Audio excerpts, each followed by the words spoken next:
በእስራኤልና በሐማስ መካከል ላለፉት 2 ዓመታት ሲካሄድ የነበረው ጦርነት በአሜሪካው ፕሬዝዳንት ዶናልድ ትራምፕ አሸማጋይነት ወደ ስምምነት መምጣቱ ይታወቃል። ሁለቱ አካላት ከተስማሙባቸው ጉዳዮች መካከል በዋነኝነት የሚጠቀሰው የእስረኛና ታጋቾች ልውውጥ ነበር። ስምምነቱ በተደረገ በቀናት ውስጥም ሐማስ በእጁ የሚገኙ 20 እስራኤላውያን ታጋቾችን ለእስራኤል ቢያስረክብም በእገታው ወቅት ሕይወታቸው ካለፈ ታጋቾች መካከል የ13ቱን አስክሬን እስካሁን አልተረከበም። ይህ ደግሞ እስራኤል በስምምነቱ መሰረት ልትተገብራቸው የሚገቡ ጉዳዮችን መልሳ እንድታስብበት እያደረገ ነው። ይህንን አስመልክቶም ሐማስ በእጁ ያሉትን ታጋቾች ሙሉ በሙሉ ማስረከቡን በመግለጽ ሕይወታቸው ያለፉትን እስራኤላውያን ከየተቀበሩበት አፈላልጎ ማውጣትና ለእስራኤል ለማስረከብ ረጅም ጊዜና ከፍተኛ የፍለጋ መሳሪያዎች በድጋፍ መልክ ማግኘት እንደሚኖርበት መግለጹ ይታወሳል። ነገር ግን ከበዛ እሰጥ አገባ በኋላ ሌላ ሶስተኛ ወገን ወደ ጋዛ ገብቶ የተቀሩትን እስራኤላውያን እንዲፈልግ ተስማምተዋል። በዚህም መሰረት ከጦርነቱ ጅማሮ አንስቶ ሁለቱን አካላት ለማሸማገል ስትጥር የነበረችው ግብጽ በጋዛ ሰርጥ የሚካሄደውን ፍለጋ ለማከናወን መግባቷ ተሰምቷል። ከግብጽና ዓለም አቀፉ ቀይ መስቀል ኮሚቴ የተውጣጡ ቡድኖች በሐማስ ታግተው በጋዛ ሕይወታቸው ያለፈ ታጋቾችን አስክሬን እንዲፈልጉ ፈቃድ ማግኘታቸውን ተከትሎ የመጀመሪያው ዙር ቡድን ኤክስካቫተርና ቡልዶዘሮችን ጨምሮ በርካታ ግዙፍ የቁፋሮ መሳሪያዎችን ይዘው ወደ ጋዛ የገቡት ባሳለፍነው ቅዳሜ ነው። የእስራኤል መንግስት እንዳለው ቡድኖቹ በጋዛ ቢጫ መስመር ተብሎ የተከለለውና የእስራኤል መከላከያ ኃይል በሚቆጣጠረው አካባቢ አስክሬኖቹን እንዲፈልጉ ተፈቅዶላቸዋል። የእስራኤል ጦር በሚቆጣጠረው የጋዛ አካባቢ በሚካሄደው ፍለጋ ደግሞ የሐማስ አባላት ከዓለም አቀፉ ቀይ መስቀል ጋር በመሆን ፍለጋውን በማገዝ እንዲተባበሩ ከእስራኤል በኩል መፈቀዱንም ጄሩሳሌም ፖስት አስነብቧል። የመጀመሪያው ምዕራፍ የተኩስ አቁም ስምምነት ከተደረገበት ቀን አንስቶ እስከ ዛሬዋ ቀን ድረስ ሐማስ በእጁ ከሞቱበት 28 ታጋቾች አስክሬን ማስረከብ የቻለው የ15ቱን ብቻ ነው። በአሜሪካ አሸማጋይነት በተደረገው የተኩስ አቁም መሰረት ሐማስ የታጋቾቹን አስክሬን ሙሉ በሙሉ ማስረከብ የሚጠበቅበት ሲሆን ይህንንም እውን ለማድረግ ቡድኑ ከግብጽ ባለስልጣናት ጋር በቅርበት እየሰራ መሆኑን አስታውቋል። የእቅዱ ባለቤት የሆኑት ዶናልድ ትራምፕ በበኩላቸው ከዚህ ቀደም ቀሪ በሕይወት ያሉ ታጋቾችን በተመለከተ የነበራቸውን አመለካከት የቀየሩ መስለዋል። ሐማስ የተቀበሩትን ታጋቾች ለማውጣት እንደማይችልና ሰፊ ጊዜም እንደሚወስድበት መግለጹን ተከትሎ በእርግጥም ነገሩ ከባድ እንደሆነ መናገራቸው የሚታወስ ቢሆንም አሁን ግን ሐማስ የታጋቾችን አስክሬን በፍጥነት እንዲመልስ አለበለዚያ ግን በዚህ ታላቅ ሰላም ላይ የተሳተፉ ሌሎች ሀገራት እርምጃ መውሰድ ይጀምራሉ ሲሉም አስጠንቅቀዋል። ባሳለፍነው ሳምንት አንድም ታጋች ለእስራኤል ያላስረከበው ሐማስ ከግብጽ ጋር በመተባበር በጋዛ ሰርጥ የሚያከናውነውን የታጋቾች አስክሬን ፍለጋ አጠናክሮ መቀጠሉን በጋዛ የሐማስ መሪ የሆኑት ሀሊል አላያ አስታውቀዋል። ዓለም አቀፉ የቀይ መስቀል ኮሚቴን ጨምሮ በግብጽና በሐማስ ኃይሎች የሚካሄደው የአስክሬን ፍለጋ ከቢጫው መስመር ባሻገር ባሉ አካባቢዎችም በኤክስካቫተር እና በከባድ መኪናዎች በመታገዝ እንደሚያካሂዱም ጨምረው አስታውቀዋል። ቢጫ መስመር ተብሎ የተቀመጠው ድንበር የሚገኘው የእስራኤል ጦር በመጀመሪያው የተኩስ አቁም ስምምነት መሰረት ለቆ የወጣባቸውና በሰሜን ደቡብና ምስራቅ ጋዛ የሚገኙ አካባቢዎች ሲሆን እስካሳለፍነው ሳምንት ድረስ እስራኤል እንዲህ አይነት የፍለጋ ቡድን ወደ አካባቢው እንዲገባ ሳትፈቅድ መቆየቷን ተከትሎ የፍለጋ ሂደቱ የተጓተተና ይሄ ነው የሚባል ውጤት ማምጣት ሳይችል እንዲቆይ አድርጎታል ሲል ቢቢሲ ዘግቧል። የእስራኤል ጦር ለ2 ዓመታት ያክል አካባቢውን በከባድ መሳሪያ ከደበደበ በኋላ 84 በመቶ የጋዛ አካባቢ ወደ ፍርስራሽነት መለወጡን የመንግስታቱ ድርጅት ዓመታዊ መረጃ ያሳያል።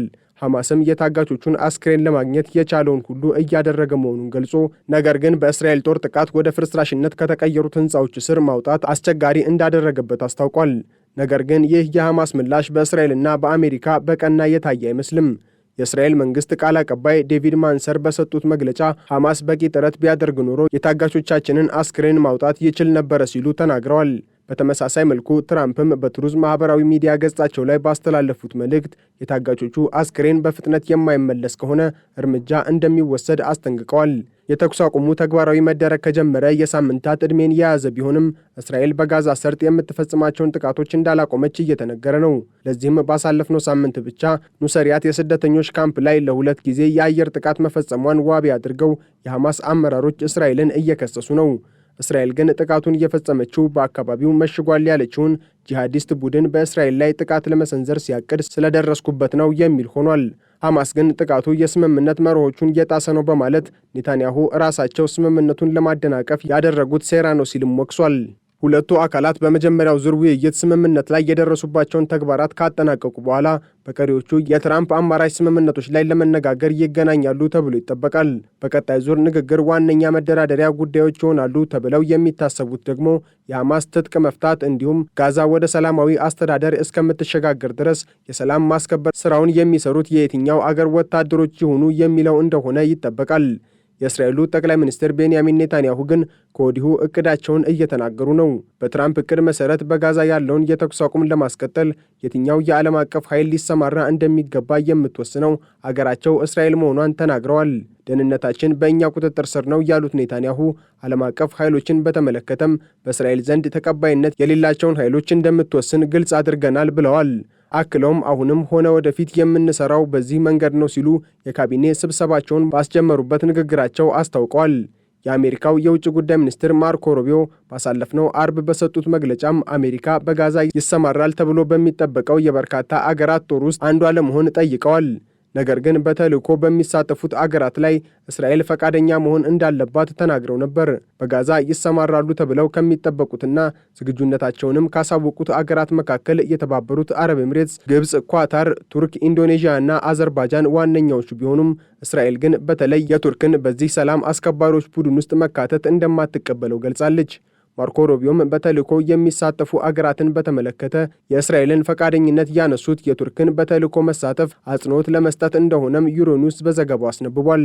ይህም የቱርክ ጦር ተሳትፎን ለማመላከት የቀረበ ሲሆን እስራኤል ግን ፈቃደኛ አለመሆኗን አስቀድማ አሳውቃለች። ለዚህም ዋነኛው ምክንያት የጋዛው ጦርነት መጀመሩን ተከትሎ በእስራኤልና በቱርክ መካከል እሰጥ አገባዎች በመፈጠራቸው ሲሆን በተለይም የቱርኩ ፕሬዝዳንት ጣይብ ኤርዶጋን እስራኤል በጋዛ ስታካሄድ የነበረውን ከፍተኛ ድብደባ አጥብቀው ሲያወግዙ እንደነበር ይታወሳል። የሰላም አስከባሪዎችን በተመለከተ ከእስራኤልም ሆነ ከአሜሪካ በኩል የወሳኝነቱን ድርሻ ለመያዝ እየተላለፉ ያሉ መልእክቶች በስፋት እየተደመጡ ቢሆንም ከሐማስ በኩል ግን እስካሁን የተነገረ ነገር የለም።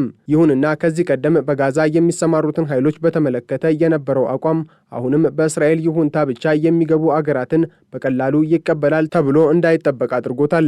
በተለይም ደግሞ እንደ አሜሪካና ሌሎች ምዕራባውያን ያሉ አገራት በሰላም አስከባሪነት ወደ ጋዛ መግባታቸውን በፍጹም የሚቀበለው እንዳልሆነ መግለጹ ይታወሳል።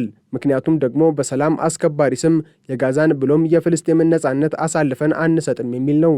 በቀጣዩ ዙር የሁለቱ አካላት ድርድር ላይ ከሚጠበቁት ጉዳዮች መካከል ጋዛን በቀጣይነት ማን ይመራታል የሚለው ጥያቄ ነው።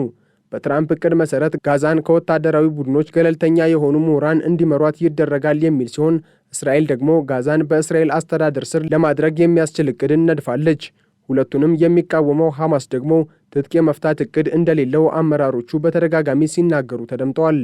እስራኤል በጋዛ መጠነ ሰፊ ጥቃት መፈጸም የጀመረችው ሐማስ በመስከረም 26 2016 ዓ.ም ጥቃት ፈጽሞ 1200 ሰዎችን ከገደልና 251 ያህሉን ካገተ በኋላ እንደሆነ የሚታወቅ ሲሆን ባለፉት 2 ዓመታት ውስጥም ቢያንስ ከ68000 በላይ በጋዛ ሰርጥ ይኖሩ የነበሩ ፍልስጤማውያን በእስራኤል ጦር መገደላቸውን በሐማስ የሚመራው የጤና ሚኒስቴር አስታውቋል።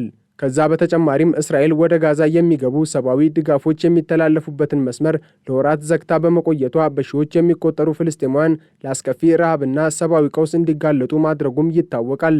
ከስምምነቱ በኋላ እነዚህ መተላለፊያዎች ተከፍተው በጋዛ ለሚገኙ ፍልስጤማውያን ሰብአዊ ድጋፎች እንዲደርሷቸው እየተደረገ ቢሆንም እየቀረበ ያለው ድጋፍ ግን በጋዛ ካለው ቀውስ ጋር ተመጣጣኝ አለመሆኑን ሐማስ እየገለጸ ይገኛል።